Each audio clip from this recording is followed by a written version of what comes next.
설교 듣는 법 김형익 제7장 설교가 받아들여지지 않을 때. 설교를 잘 듣는 것이 중요하다는 점을 누가 부인하겠습니까마는 쉽지는 않은 일입니다. 아마도 설교 듣기가 힘들다고 느낀 적이 있으실 것입니다. 그 이유가 명백하게 설교자가 설교를 잘 못하기 때문이라면 그것은 듣는 사람이 아닌 설교자의 문제입니다. 그러나 여기서 초점은 하나님의 말씀이 바르게 선포되고 있다는 전제에서 우리가 설교를 듣는 것이 힘들다고 느끼는 경우입니다. 설교자가 아무리 설교를 바르게 해도 우리가 그 말씀을 통해 하나님이 우리에게 주시는 말씀의 능력과 은혜를 경험하는 일이 일어나지 않는다면 우리의 신앙은 정상적으로 자라날 수가 없습니다. 기독교의 키는 말씀입니다. 하나님의 말씀이 없으면 기독교는 무너집니다. 하나님이 살아계신다는 것은 하나님의 말씀하신다는 것입니다. 신앙인이 우리가 살아있다는 것을 말씀을 들을 귀가 열려 있다는 의미입니다. 설교 듣기가 진짜 힘들어지면 하루 이틀의 문제가 아니라 몇 달, 심지어 수년에 걸쳐 설교를 듣는 일이 힘들면 어떤 결과가 나타날까요? 무시무시한 결과가 일어납니다. 우리의 영혼이 파리해져 가고 죽어가는 것입니다. 그렇다면 언제 설교가 들리지 않습니까? 하나님의 말씀이 바르게 선포되고 있다는 전제에서 언제 말씀에 목에 걸린 가시처럼 속으로 내려가지 않는 것일까요? 그리고 왜 그런 일이 일어날까요? 가장 대표적인 경우는 설교에 드러난 명백한 하나님의 뜻이 내 뜻과 다를 때일 것입니다. 이것은 앞장에서 상고한 예레미야 선지자와 애굽으로 가고자 했던 요한한 일행에 관한 경우와 같습니다. 결국 그들은 마음먹은 대로 했습니다. 또 다른 사례를 북왕궁 이스라엘의 왕 아합의 태도에서 볼 수 있습니다. 아합은 구약 이스라엘 역사에서 가장 악한 왕 중의 하나입니다. 아합은 남왕국 유다의 왕 여호사밧과 연합해 아람에게 빼앗긴 길르앗 라못에 수복하기 위한 전쟁을 벌이려고 했습니다. 하나님이 주신 땅이었기 때문입니다. 그때 경건한 여호사밧은 하나님의 뜻을 먼저 묻고 행하고자 합니다. 그러나 아합은 무려 400명이나 되는 선지자들을 불러 하나님의 뜻을 물었습니다. 그들은 이구도성으로 나가 싸워 물리치라고 말했습니다. 그 말을 들은 아합은 기분이 좋았을 것입니다. 그러나 그들은 다 아합의 상에서 떨어지는 부스러기로 배를 채우는 거짓 선지자들이었습니다. 그 말을 듣고 미심쩍어한 여호사밧은 다른 선지자가 없냐고 아합에게 물었습니다. 이에 대한 아합의 대답이 흥미롭습니다. 아합의 말은 너무나 순진하고 솔직한 면모를 보여줍니다. 아직도 아물라의 아들 미가의 한 사람이 있으니 그로 말미암아 여호와께 물을 수 있으나 그는 내게 대하여 길한 일은 예언하지 아니하고 흉한 일만 예언하기로 내가 그를 미워하나이다. 열왕기상 22장 8절. 미가야 선지자는 자기가 원하는 말을 해주지 않기 때문에 미워서 부르지 않았다고 말합니다. 생각해 보십시오. 선지자는 하나님의 말씀을 전하는 사람입니다. 그런데 지금 하나님께서 나라를 온통 우상 숭배의 도가니로 만들어 놓은 사람에게 어떻게 복을 주실 수 있겠습니까? 미가는 축복하고 싶어도 할 수가 없었습니다. 아합은 자기가 원하는 메시지가 있었고 그 메시지는 주는 메신저를 원했습니다. 지금도 이런 식으로 신앙생활을 하는 사람들이 적지 않습니다. 아합의 길로 행하는 것입니다. 결국 여호사밧의 요청으로 미가야 선지자가 왔는데 아니나 다를까 그는 이번에도 아합이 듣고 싶어하는 말을 주지 않았습니다. 내가 보니 온 이스라엘이 목자 없는 양같이 산에 흩어졌는데 여호와의 말씀이 이 무리에게 주인이 없으니 각각 평안히 자기 집으로 돌아갈 것이니라 하셨나이다. 열왕기상 22장 17절. 그 말을 들은 아합이 어떻게 했습니까? 무려 400대 1입니다. 사람은 누구나 자기가 믿고 싶은 대로 말해주는 사람에게 마음이 더 가고 그 수가 많으면 더욱 안심이 됩니다. 결국 아합은 자기가 믿고 싶은 메시지를 믿기로 결정했고 그래도 미가야 선지자의 말을 마음에 걸렸는지 병사로 변장하고 나갔음에도 불구하고 적군이 무심코 쏜 화살에 맞아 미가야 선지자를 통해 주신 하나님의 말씀대로 죽고 말았습니다. 문제는 하나님의 뜻이 내 뜻과 같을 것이라고 생각하는 것, 하나님이 내가 원하는 대로 말씀하실 것이라고 생각하는 것입니다. 하나님의 생각이 우리의 생각과 같을 것이라는 전제, 혹은 선입견은 위험합니다. 하나님은 이사야 선지자를 통해서 이렇게 말씀하셨습니다. 이는 내 생각이 너희의 생각과 다르며 내 길은 너희의 길과 다름이니라. 여호와의 말씀이니라. 이는 하늘이 땅보다 높음 같이 내 길은 너희의 길보다 높으며 내 생각은 너희의 생각보다 높음이니라. 이사야 55장 8절에서 9절. 하물며 자녀들도 머리가 조금만 커지면 자기가 부모보다 똑똑하다고 생각해 가정에 전쟁이 일어나곤 합니다. 이것은 인간의 뿌리 깊은 죄된 본성입니다. 하나님보다 내가 더 똑똑하고 내가 내 사정을 더 잘 아는 것 같습니다. 그래서 하나님의 뜻대로 되기를 원합니다 라고 기도하고 돌아서면 마음이 편해야 하는데 진짜 하나님이 하나님의 뜻대로 하실까 봐 불안합니다. 하나님의 생각이 언제나 안전하고 옳으며 우리에게 유익합니다. 이 사실을 늘 기억하십시오. 두 번째로 설교가 목에 걸리는 경우는 하나님이 설교를 통해서 책망하실 때가 아닐까요? 하나님 직접 하나님의 음성으로 책망하시면 들을 수 있을 것입니다. 문제는 하나님이 선지자나 목사와 같은 사람을 통해서 책망하신다는 것입니다. 이것이 우리를 힘들게 할 수 있습니다. 그래서 아합도 선지자를 미워했습니다. 책망은 하나님의 말씀인 성경의 주요 기능 가운데 하나입니다. 모든 성경은 하나님의 감동으로 된 것으로 교훈과 책망과 바르게 함과 의로 교육하기에 유익하니 디모데후서 3장 16절. 또 책망은 성령이 하시는 중요한 일입니다. 성령이 조명하셔야 우리가 그 말씀을 통해서 제대로 은혜를 받고 깨닫게 됩니다. 그가 와서 죄에 대하여 의에 대하여 심판에 대하여 세상을 책망하시리라. 요한복음 16장 8절. 그러나 성령이 말씀을 통해 우리의 마음에 역사하실 때 우리가 책망을 받는 것은 조금도 이상한 일이 아닙니다. 어떻게 하나님의 말씀으로 칭찬만 받기를 기대할 수 있겠습니까? 찰스 스팔전은 책망의 문제를 그의 설교에서 이렇게 언급한 적이 있습니다. 때로 하나님께서는 목사를 통해서 자기 자녀를 책망하십니다. 복음을 전하는 목사는 언제나 위로의 사역만 하게 되어 있지 않습니다. 교우 여러분, 우리가 목사를 통해서 오는 하나님의 책망에 좀 더 귀를 기울인다면, 하나님께서 안식일마다 우리에게 하시는 말씀에 더 경청한다면 많은 징계가 면할 수 있을 것입니다. 우리가 징계를 받는 것은 그동안 책망을 무시해 왔기 때문이고 우리가 책망을 거부한 후에야 하나님의 매가 오기 때문입니다. 성령이 성경을 통해서 불기둥과 구름기둥처럼 그리스도인의 삶을 인도하신다고 할 때 우리가 책망받는 것은 당연하고 마땅한 일입니다. 그러므로 우리가 신앙생활을 하면서 말씀을 묵상하거나 설교를 들을 때 책망을 받는다고 느낀다면 이상하게 여겨서는 안 됩니다. 아, 하나님이 나를 교정하시려고 하는구나 하고 자연스럽게 받아들여야 합니다. 성경을 보면 하나님의 면전에서 책망하신 내용이 상당히 많이 나옵니다. 먼저 다윗의 사례를 소개하겠습니다. 다윗이 바세바를 취하고 우리아를 사지로 몰아죽게 한 뒤로 거의 1년이 지났습니다.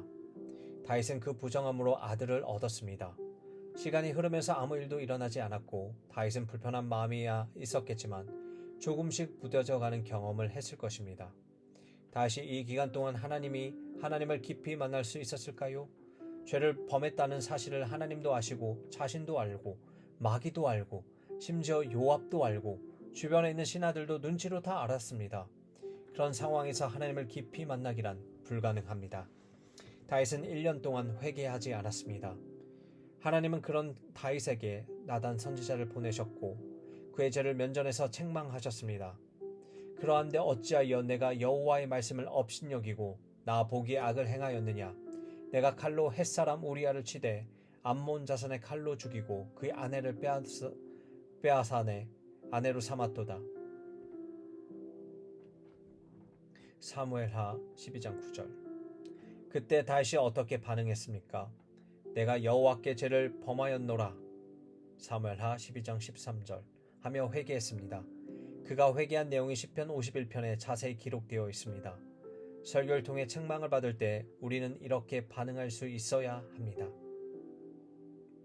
이제 부정적인 사례로 유다왕 요아스의 이야기를 하겠습니다. 유다왕 요아사밧은 아들 여호람 아합과 이세벨의 딸 이달랴와 혼인시켰습니다. 이 일이 화근이 되었습니다.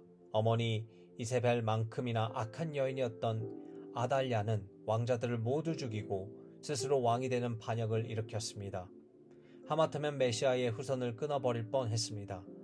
아달랴의 반역이 일어났을 때 한 살이었던 요아스는 고모부이자 대제사장인 여호야다에 의해 구출되었고 이후 성전에 6년간 숨겨진 채 양육을 받았습니다.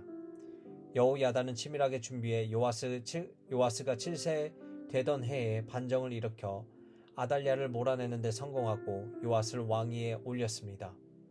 유다 역사에서 아달랴가 통치한 6년은 성전이 가장 더럽혀진 시기였습니다. 여호야다의 지지를 받아서 잘 양육된 요아스가 7세의 왕이 되었습니다. 요아스는 여호야다가 살아있는 동안에 선정을 베풀었고 아달랴가 더럽힌 성전을 정화했으며 나라의 영적 회복에 힘을 다했습니다. 하지만 여호야다가 죽자 요아스는 전혀 다른 사람이 되었습니다. 갑자기 우상 숭배하는 죄를 범하기 시작한 것입니다. 이때 여호야다의 아들 제사장 스가랴가 성령의 감동을 받아 백성들과 더불어 왕의 죄를 책망했습니다. 그러자 백성들이 요아스 왕의 명령을 받은 무리들이 성전뜰에서 스가랴를 돌로 쳐 죽였습니다. 책망이 싫고 듣기 불편했기 때문입니다. 하나님의 말씀으로 책망하는 자를 죽이는 것이 요아스가 취한 가장 쉬운 선택이었습니다. 이것은 다른 사람의 이야기가 아닙니다. 고린도전서 10장 11절에 말하듯이 그들에게 일어난 이런 일을 본보기가 되었고 또한 말세를 만난 우리들이 깨우치기 위하여 기록되었습니다. 우리 삶에서 설교를 들을 때 얼마든지 일어날 수 있는 일입니다. 성령이 하시는 일과 성경의 기능이 책망이라는 것을 언제나 기억하십시오. 만약 우리가 평생 교회 생활을 하고 하나님의 말씀을 들음에도 불구하고 책망을 받는 일이 한 번도 일어나지 않는다면 아합 옆에서 그가 주는 부스러기로 배불리었던 400명을 상대하고 있는 것은 아닌지 생각해 보아야 합니다. 그럴 수는 없습니다. 자, 이제 책망을 받을 때 당신은 어떤 선택을 하시겠습니까? 다윗은 다윗처럼 반응하겠습니까? 아니면 요아스처럼 행동하겠습니까? 세 번째로 설교가 들리지 않을 때는 설교에서 다루고 있는 주제가 내 관심사가 아닐 경우입니다. 주님이 설교하실 때도 이런 일이 있었습니다. 요한복음 6장에는 예수님이 오병이어로 수많은 사람을 배불러 먹이신 표적이 기록되어 있습니다. 이 엄청난 기적을 체험한 사람들이 너무 기뻐서 예수님을 자기들의 왕으로 삼으려고 했습니다. 하지만 주님은 그들을 피해 갈릴리 바다 건너편으로 가셨습니다. 이튿날 아침 주님이 자기들 중에 계시지 않는 것을 알게 된 백성들은 갈릴리 바다 건너로 예수님을 찾으러 갔습니다. 사실 성경에 나오는 열심 중에 이런 열심이 없었습니다. 배를 타고 온 사람도 있고 갈릴리 바다를 돌아서 온 사람도 있었습니다. 그런데 정작 주인은 자신을 찾아온 사람들을 향해 긴 설교를 시작하셨습니다. 광야에서 조상들이 먹었던 만나는 예수님을 가리키는 예표였고 예수님 자신이 생명의 떡이라고 말씀하셨습니다. 예수님은 단지 떡을 주시는 분이 아니라 먹고 영생하는 떡 자체이십니다.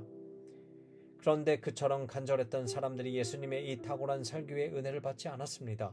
그들은 수군거렸습니다. 이 말씀은 어렵도다. 누가 들을 수 있느냐? 그때 주님이 전곡을 찌르셨습니다. 이 말이 너희에게 걸림이 되느냐? 어려운 것이 아니라 그들은 찔림을 받았던 것입니다. 자기들의 관심사가 아니었기 때문입니다. 그들의 관심사는 처음부터 끝까지 먹고 배부른 삶이었지 영생도 주님도 아니었습니다. 주님은 이미 그 점을 간파하시고 사람들이 주님을 찾아왔을 때 너희가 나를 찾는 것은 표적을 본 까닭이 아니요 떡을 먹고 배부른 까닭이로다. 요한복음 6장 26절 라고 지적하신 바 있습니다. 결국 그들은 다 떠나갔고 다시는 주님을 따르지 않았습니다. 오늘날 교회가 타락했다는 증거는 사람들의 실상에서 나타나기보다는 강단에서 선포되는 말씀에서 찾을 수 있습니다. 설교는 이 세상에서 잘 먹고 잘 사는 것에 대한 말씀이 아닙니다. 우리의 관심사가 단지 좋은 부모가 되고 어떻게 경제적인 재테크를 기독교적으로 잘할 것인지 등 세상에서 잘 사는 것이라면 우리는 설교를 잘 들을 수 없습니다. 오히려 번영의 복음이 전하는 거짓 교사들로 목사로 따르게 될 것입니다. 우리는 전부 자아라는 우상에 매여 있지 않습니까? 내가 잘되고 내가 즐겁고 내 뜻이 이루어지기를 원합니다. 주님이 니고데모에게 하신 말씀처럼 죄인이 거듭날 때 근본적인 관심사의 변화가 동반됩니다. 핵심은 거듭남입니다. 거듭나야 영적인 일들에 관심을 가지게 되고 영혼의 눈에 뜨고 영원한 소망을 하게 됩니다. 그때 성경이 읽을 뿐 아니라 흥미롭게 느껴지고 설교를 들을 수 있는 귀가 열립니다. 거듭난 성도로서 당신의 관심사가 하나님의 관심사로 충만해지기를 바랍니다. 언제 설교가 들리지 않습니까? 마지막으로 다뤄지는 사례가 예레미야 23장 33절에서 40절에 나옵니다. 설교가 짐으로 여기는 경우입니다. 하나님이 예레미야 선지자에게 말씀하셨습니다. 백성이나 선지자나 제사장이 와서 여호와의 엄중한 말씀이 무엇인가? 라고 물으면 그들에게 엄중한 말씀이 무엇이냐 묻느냐? 여호와의 말씀에 내가 너희를 버리리라 라고 답하라고 하셨습니다. 이 말씀은 개정개혁 성경만으로는 뉘앙스를 바르게 이해하기가 쉽지 않습니다. 히브리어에서 엄중한 말씀이라고 번역된 단어는 두 가지 의미를 지닙니다. 간단히 말해 말씀과 짐입니다. 선지자 같은 사람을 매개로 해서 하나님이 주시는 계시된 말씀과 무겁고 귀찮은 짐을 의미합니다.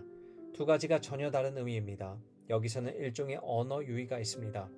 공동 번역은 이 말씀의 원 의미를 잘 드러내줍니다. 이 백성이 또는 예언자나 사제가 너희에게 짐스러운 야훼의 말씀이 있었느냐고 묻거든 이렇게 대답하여라. 나 야훼가 말한다. 너희가 곧 내 짐이다. 나는 너희를 벗어 던져버리겠다. 의미가 잘 전달되시나요?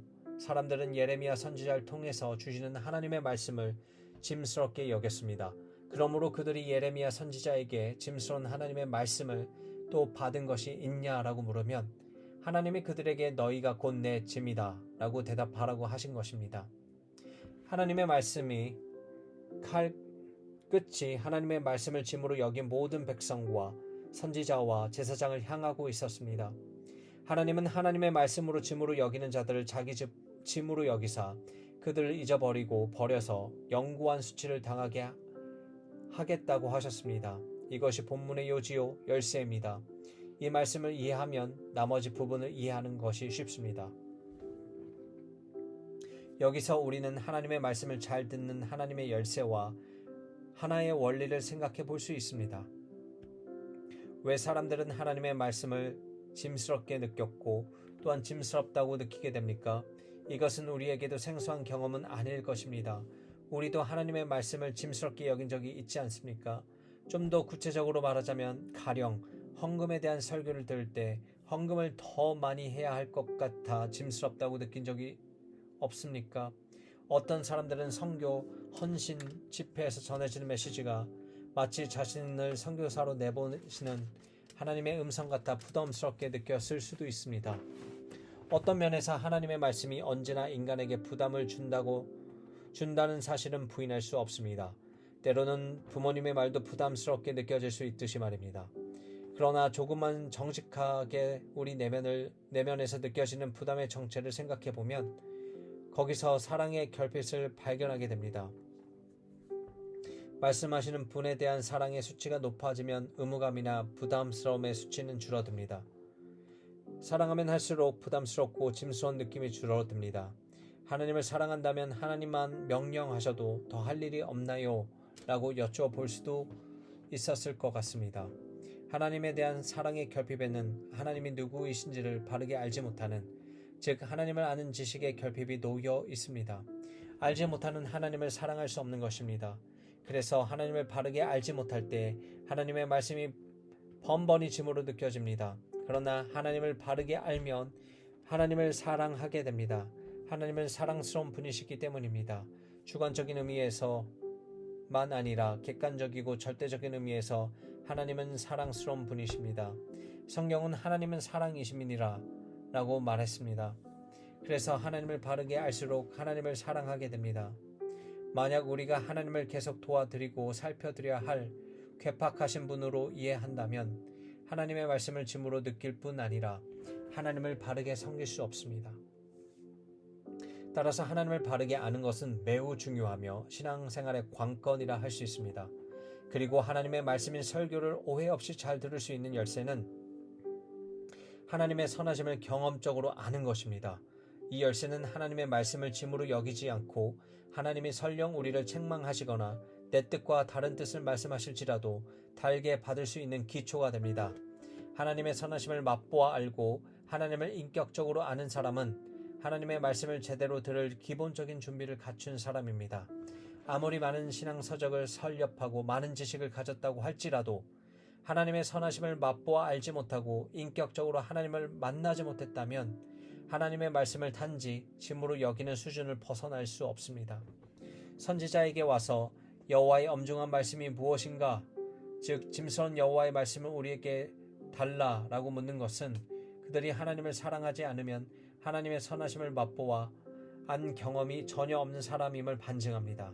그래서 하나님은 내 말이 너희에게 짐이냐? 그래, 나에게는 너희가 짐이다. 그래서 나는 너희를 잊어버리고 내버리겠다라고 말씀하셨습니다. 39절에 잊어버리며 그리고 내버려라며 말은 무섭고 귀찮은 짐을 치워버리시겠다는 뜻입니다. 성경이 가르치는 믿음은 언제나 일방적이지 않고 상방적입니다.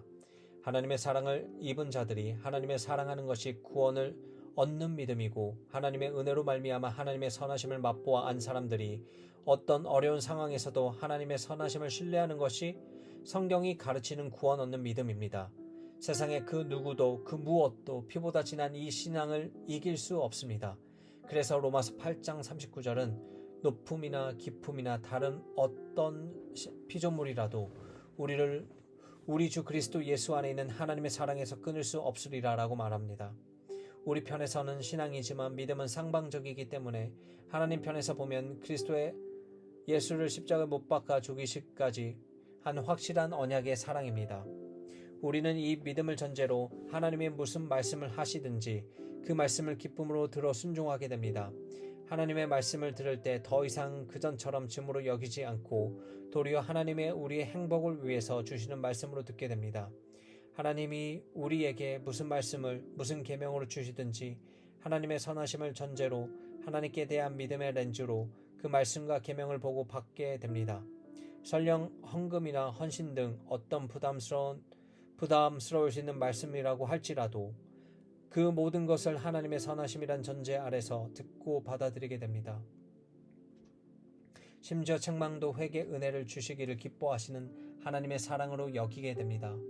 이처럼 하나님의 말씀을 믿음으로 듣는다는 것은 하나님의 선하심을 신뢰하는 믿음을 전제로 말씀을 듣는다는 뜻입니다. 그렇게 할 때 설교가 하나님의 말씀으로 들립니다. 하나님의 선하심으로 맛보아 아는 것이 설교 듣기의 열쇠입니다. 당신은 어떻게 설교를 듣고 있습니까? 우리가 설교 듣기와 관련해 강조해야 하는 원리가 있습니다. 하나님의 인격과 하나님의 말씀은 분리되지 않는다는 것입니다. 이는 성경 전체를 관통하는 중요한 원리입니다. 하나님을 향한 우리의 태도는 언제나 하나님의 말씀을 대하는 태도로 드러납니다. 하나님의 말씀에 대한 태도는 하나님을 향한 태도의 바로미터입니다. 우리의 경험이 이 원리가 사실임을 말해주지 않습니까? 하나님과 내밀하고 즐거운 관계 속에 있을 때는 언제나 하나님의 말씀을 사랑하게 되지 않습니까? 그 말씀이 절절히 가슴을 파고들지 않습니까? 모든 말씀이 심지어 책망의 말씀조차도 하나님이 나에게 주시는 사랑의 음성으로 들리지 않습니까? 하지만 우리 심령이 하나님을 향해 냉랭해지고 무감각해질 때는 하나님의 말씀에 대해서도 냉담한 태도를 가질 수밖에 없습니다. 그 말씀이 귀점만 때릴 뿐 심령으로 그 말씀을 듣지 못하게 됩니다. 너는 그들에게 대답하기를 여호와께서 말씀하시되 너희 조상들이 나를 버리고 다른 신들을 따라서 그들을 섬기며 그들에게 절하고 나를 버려 내 율법을 지키지 아니하였음이라. 예레미야 16장 11절. 하나님을 버리면 초래되는 결과는 하나님의 율법을 지키지 않는 것입니다. 나의 계명을 지키는 자라야 나를 사랑하는 자니 요한복음 14장 21절 라는 여호와의 말씀과 일맥상통합니다. 이 원리는 성경 전체에 일관되게 흐르고 있습니다. 하나님의 인격과 하나님의 말씀은 분리할 수 없습니다. 하나님을 향한 우리의 태도는 언제나 하나님의 말씀에 대한 태도로 드러나며 특별히 설교를 듣는 우리의 마음의 상태가 그것을 반영해 줍니다. 이제 설교 듣기와 관련해 우리가 빠질 수 있는 함정을 피하기 위한 실제적 권면을 몇 가지 드리겠습니다. 첫째, 하나님의 말씀을 피하지 마십시오. 아합은 미가야 선지자가 미워도 얼굴을 보지 않았습니다. 아합이 미가야 선지자를 피한 것은 그의 인생에서 결정적인 잘못이었습니다. 하나님의 말씀이 목에 가시처럼 걸린다고 해서 그 말씀을 피해서는 안 됩니다. 둘째, 하나님의 말씀이 있는 자리를 떠나지 마십시오. 계속해서 하나님의 말씀 아래 머무십시오. 이것이 당신을 살립니다. 오병이어로 배부름을 경험한 이스라엘 백성은 말씀이 목에 걸리자 말씀이 어렵다면서 다 주님을 떠났습니다. 그들처럼 행하는 것은 우리의 영혼에 심각한 해악을 미치는 일입니다. 주님은 남은 제자들에게도 너희도 가려느냐 하고 물으셨고, 베드로는 주여 영생의 말씀이 주께 있사오니 우리가 누구에게로 가오리이까 하고 반문하며 말씀하신 주님 곁에 머물렀습니다. 일평생 하나님의 말씀이 있는 곳에 거하고 그 자리를 고수하십시오. 셋째, 말씀을 평가하는 자리에 서지 마십시오. 말씀이 나쁘다, 말씀이 좋다 하는 평가를 모두 포함해 드리는 권면입니다. 바벨론의 포로로 잡혀온 유다인들은 에스겔 선지자를 가리켜 고운 음성으로 사랑의 노래를 하며 음악을 잘하는 자라고 불렀습니다. 에스겔 선지자의 말씀이 좋다는 판단이었습니다. 어떤 설교자가 이런 칭송을 싫어하겠습니까? 그러나 문제는 그런 판단을 하는 자들조차도 말씀을 판단하고 좋아하는 데 그쳤을 뿐 말을 듣고도 행하지 아니했다는 것입니다. 예수님의 산상 설교를 들은 이스라엘 백성의 반응을 기억하십니까? 그들은 예수님의 가르침에 놀랐고 주님이 가르치는 것이 권위 있는 자와 같고 서기관들과 다르다는 것을 알아챘습니다. 하지만 다만 거기까지였습니다. 주님의 설교에 대한 그들의 평가는 그들 자신에게 아무 영향도 미치지 못했고 어떤 변화도 가져오지 않았습니다. 넷째, 평가하지 말고 분별하십시오. 평가와 판단은 우리의 몫이 아닙니다. 하지만 우리는 분별해야 합니다. 이것이 사도들이 전한 그 복음의 메시지인가? 정녕 성경이 일관되게 말하고 있는 원리를 견지하는 메시지인가? 설교를 들을 때 부지런히 살피고 분별해야 합니다. 이것은 설교를 듣는 모든 사람의 의무입니다. 다섯째, 하나님의 말씀을 거스르지 마십시오. 사도 바울은 로마서를 마치면서 이 부분을 분명하게 지적하며 말했습니다. 경고성 메시지입니다. 형제들아, 내가 너희를 권하노니 너희가 배운 교훈을 거슬러 분쟁을 일으키거나 지지게 하는 자들을 살피고 그들에게서 떠나라. 이 같은 자들은 우리 주 그리스도를 섬기지 아니하고 다만 자기들의 배만 섬기나니 교활한 말과 아첨하는 말로 순진한 자들의 마음을 미혹하느니라. 사도들의 시대에는 이런 거짓 교사들이 적지 않았고 사도 바울은 이런 사람들을 떠나라고 했습니다. 왜냐하면 그들은 언약한 사람들을 흔들어 미혹하기 때문입니다. 이것이 하나님의 말씀을 들을 때 우리 안에 일어나는 시름입니다.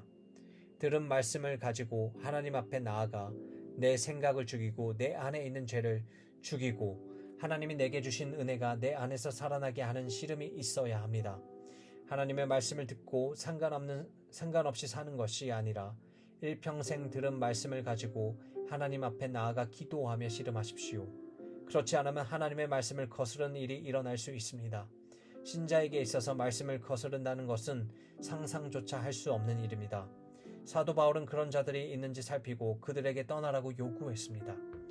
설교를 통해서 하나님의 책망을 들을 때는 시편 141편 5절을 기억하고 마음을 부드럽게 하십시오.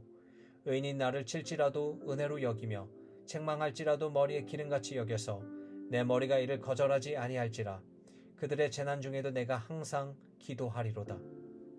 여섯째, 만약 하나님의 말씀을 읽는 중에 성령이 나 자신에 대해 걸리는 말씀을 하신다면 거스르지 말고 회개하시기 바랍니다. 회개는 우리 신앙의 알파야 오메가입니다. 그리고 우리가 영혼을 회복시키는 최고의 치료약입니다. 하나님은 우리의 회개를 기쁘게 여기십니다. 일곱째, 하나님의 말씀을 짐으로 여기지 마십시오. 이것은 부정적인 권면이지만 여기에는 긍정적인 차원도 있습니다. 우리가 하나님의 말씀을 짐으로 여기지 않으려면 무엇이 필요합니까? 하나님의 선하심을 깊이 알고 맛보아 알게 해달라고 하나님께 은혜를 구해야 합니다. 다시 말해 하나님의 말씀을 짐으로 여기지 말라는 말은 하나님의 선하심을 맛보아 알라는 것입니다. 이것이 없이는 답이 없습니다. 요즘 냉랭해졌다면 그 상태로 가만히 있지 마십시오.